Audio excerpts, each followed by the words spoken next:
क्रांति फिल्म का ये मशहूर गाना जिसे देखते देखते पीढ़ियां बदल गई, जवान बूढ़े हो गए और तब के बच्चे भी अब बुढ़ापे की दहलीज पर कदम रख चुके हैं। लेकिन अगर कुछ नहीं बदला है तो बिहार के एक गांव के लोगों की तकदीर।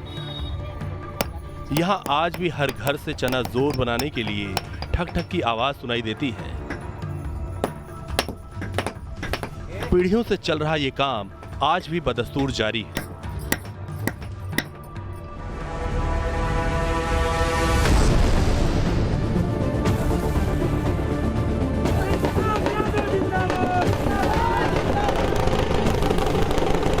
मैं भगवान राम की जन्मभूमि से आया हूं।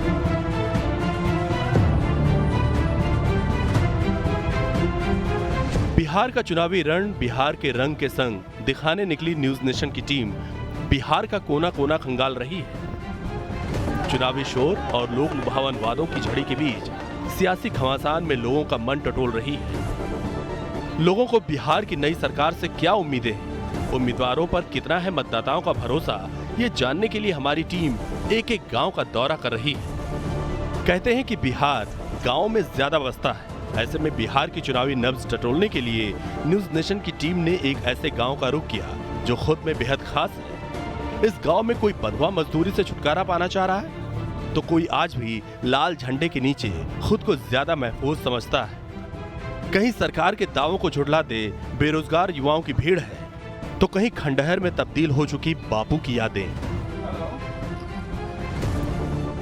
आज हम बिहार के ग्रामीण क्षेत्रों में चलेंगे, गांव में चलेंगे, कुछ खास ऐसे गांव में चलेंगे जहां पर आज भी लाल झंडे का वर्चस्व है। कुछ ऐसे गांव में भी चलेंगे जहां पर चना कूटकर दशकों से लोगों का जीवन चल रहा। बंधुआ मजदूरी की बेरियों को तोड़ने के लिए कैसे लोगों ने चने की कुटाई शुरू की।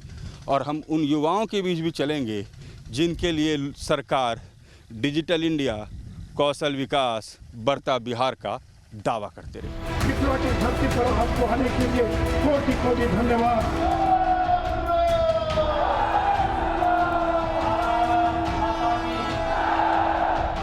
बिहार में सियासी घमासान तेज हो चुका है। राजनीतिक दल शह और मात के लिए बाजियां चल रहे हैं तो चुनावी मौसम का असर गांव में भी देखा जा रहा है। सबसे पहले न्यूज नेशन की टीम ने बिहार की राजधानी पटना से 40 किलोमीटर दूर एक ऐसे गांव का रुख किया जिस गांव की कहानी आज के इस लोकतांत्रिक व्यवस्था के मुंह पर तमाचा है। फिल्म क्रांति के चना जोर गाने की कहानी समझने यहां पहुंची हमारी टीम को गांव के लोगों के सपने चूर मिले और सरकार के खोखले वादे से बौखलाए लोग। इस पहचान बोर्ड की स्थिति देखकर बिहार के गांव की स्थिति का अंदाज़ा लगाना मुश्किल नहीं, क्योंकि कमोबेश कुशवन गांव का ये जो बोर्ड है ये बता रहा है कि बिहार के गांव की स्थिति क्या है। बिहार के गांव अपनी पहचान बचाने के लिए संघर्ष कर रहे हैं।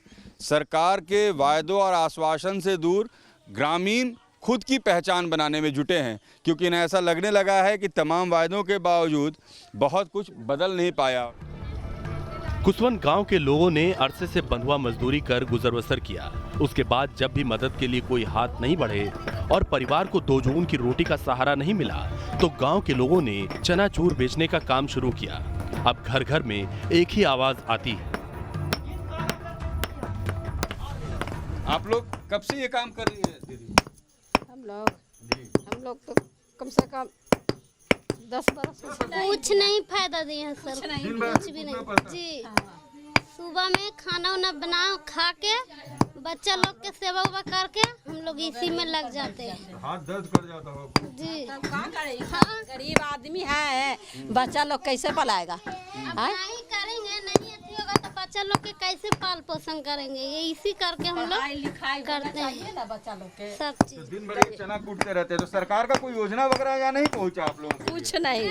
कोई महिलाओं के लिए जितना कार्यक्रम है, कौशल विकास, ये सब जो सरकार की योजना है कुछ भी नहीं करते हैं। अगर बेचने भी गए बस पर कुछ हो भी गया तो सरकार हम लोग के कुछ भी नहीं करती। पता चला कि यहाँ घर घर में चना को चूर एक मसालेदार नाश्ता बनाया जाता है जो चनाचूर के नाम से मशहूर है। गांव के घर घर में ये काम हो रहा है। जब न्यूज नेशन की टीम गांव की गलियों से गुजरी तो झुंड में बैठी महिलाएं चनाचूर तैयार करती नजर आईं। वो एक खास गीत के जरिए सरकार को कोस रही थी। इस गीत में कारोबारी वेदना थी और सरकार को कोसती महिलाओं का दर्द।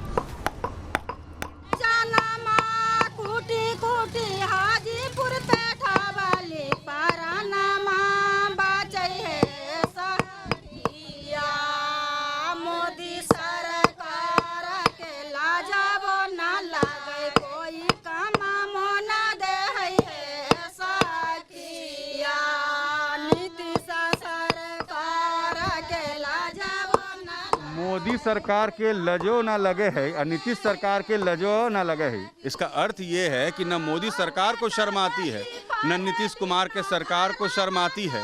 हमें आज भी चना कूट के ही जीवन बसर करना पड़ता है। ये देखिए, इनके गीत को समझिए, लोकल डायलेक्ट्स में ये गीत है।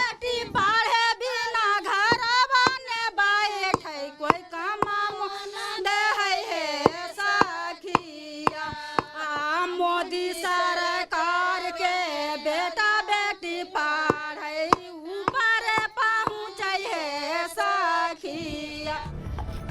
डिजिटल इंडिया कौशल योजना के दावे गांव में खोखले नजर आते हैं। यहाँ बेरोजगार युवाओं की फौज सरकारी दावों की पोल खोल रहे हैं, लेकिन 2 जून की रोटी की टेंशन में एक साथ मौजूद 2 पीढ़ियां चनाचूर के भरोसे जिंदगी काटने को मजबूर है। पिछले 2 दशक से ये यही काम कर रही हैं, सिर्फ चने की कुटाई, और दूसरा कोई काम इनके पास है नहीं। ना यहाँ के युवाओं को कोई काम मिला। जब मैं गांव में पहुंचा तो अमूमन मुझे दिन के समय भी तमाम युवा इसी तरीके से गांव में दिखे खड़े हुए, जिनके पास रोजगार नहीं है, काम नहीं है। महिलाएं जो चना कुटती हैं, कुछ पुरुष जो घर के होते हैं वो इसे लेकर ट्रेन में, बस में जाते हैं और इससे ही उनकी ज़िंदगी चलती है। जो युवा होते हैं उनके पास आज भी इन गाँवों में कोई काम होता नहीं है। यहाँ पर कोई कौशल योजना कुछ चलता है? कुछ नहीं चलता है, कुछ नहीं। तुम लोग क्या करते हो? कोई काम नहीं है तुम लोगों के पास? काम है सर, बहुत काम है। क्या करते हो तुम लोग? कौशल योजना और सरकार बोला डिजिटल करेंगे, डिजिटल गांव बनाएंगे, वो सब डिजिटल कुछ नहीं हो, कुछ नहीं हो, हाँ? कुछ नहीं है डिजिटल में अभी, कुछ नहीं मिला, कुछ नहीं। क्या बाबा कुछ गांव में आया? हाँ, कुछ नहीं होता है, कुछ तो नहीं होता है, कोई रोजगार नहीं। तुम लोग सब यंग लड़के हो, तुम लोग को कोई काम नहीं मिला अभी तक? नहीं।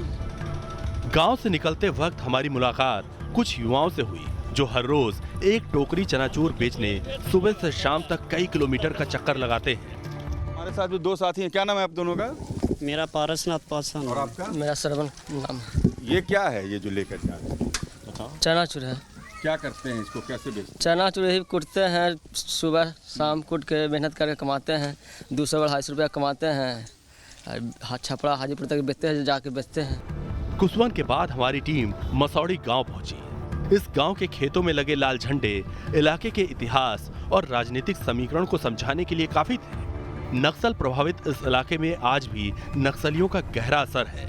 यहाँ के किसान न जाने क्यों सरकारी व्यवस्था से नाराज दिखते हैं। ये लोग खुद को लाल झंडे के साए में महफूज समझते हैं। आज भी लोग ये मानते हैं कि कई ऐसे संगठन प्रभावी हैं जो आज भी लोगों को संरक्षण और विकास की बात करते हैं, मगर देते कितना है? आप लोग इसी इलाके से आते हैं? जी, हम लोग इसी बीर पंचायत के हैं। कितना प्रभाव यहाँ पर रहा लाल झंडे का?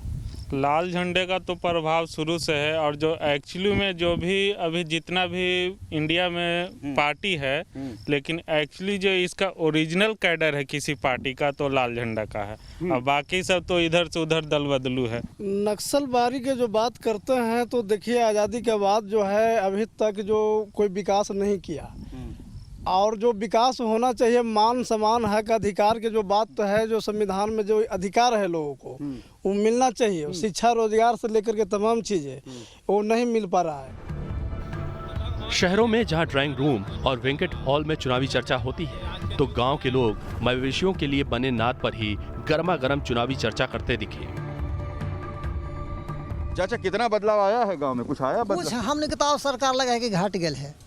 हाँ, हमने के तो आओ घाट गल, जरा मना मजदूरियों करे कर के सल बाबू लोग प्याज रोपा था हमने समन मजूरी करे मजूरी कर के ले लियो कि 2 मन 4 मन घरे होल तो वो बिगाइए जहावा घरे से कोई नहीं हुआ है। जितना भी कुर्सी है ये सब पर घूसे खोजता है। किसान सरकारी दफ्तर में जाइएगा वहाँ पर घूस की मांग। हाँ, सीधा आदमी का कोई वैल्यू नहीं है। जो रुपया वाला है उसको काम होता है, जिसको नहीं रुपया है उसको कोई काम नहीं होता। मसौड़ी गांव की ऊंची नीची सुनसान सड़कों से गुजरते हुए हमारी टीम नौरंगाबाद गांव पहुंची, जिसका रिश्ता राष्ट्रपिता महात्मा गांधी से है। बताया जाता है कि 1948 में आजादी के बाद सांप्रदायिक सौहार्द कायम करने के लिए यहां बापू खुद आए थे। उन्होंने गांव में सभा की थी और गांधी सेवा सदन का निर्माण कराया था। लेकिन सूबे की राजधानी पटना और मुख्यमंत्री नीतीश कुमार के गृह जिले की सीमा पर बसे इस गांव में विकास के नाम पर कुछ नहीं हुआ। बापू से जुड़ी ये अनमोल धरोहर खंडहर में तब्दील हो गई है। आज़ादी के बाद जो भी सरकारें आईं, उन्होंने बापू के सपनों को सच करना अपना निश्चय बताया, मगर हकीकत क्या है वो आप देख सकते हैं। जी हाँ, हम जहाँ मौजूद हैं ये पटना जो कि बिहार की राजधानी है और नालंदा जो बिहार के मुख्यमंत्री नीतीश कुमार का गृह जिला है उसके सीमा पर है। मेरे ठीक पीछे 1948 में बनाया गया बापू सेवा सदन, गांधी सेवा सदन है। आज आपने पटना और नालंदा के बॉर्डर पर बसे इन गांवों का चुनावी मूड देखा। अगली कड़ी में दिखाएंगे बिहार चुनाव का एक और रंग और जनता से पूछेंगे इस बार के चुनाव में बिहार में और काका बा।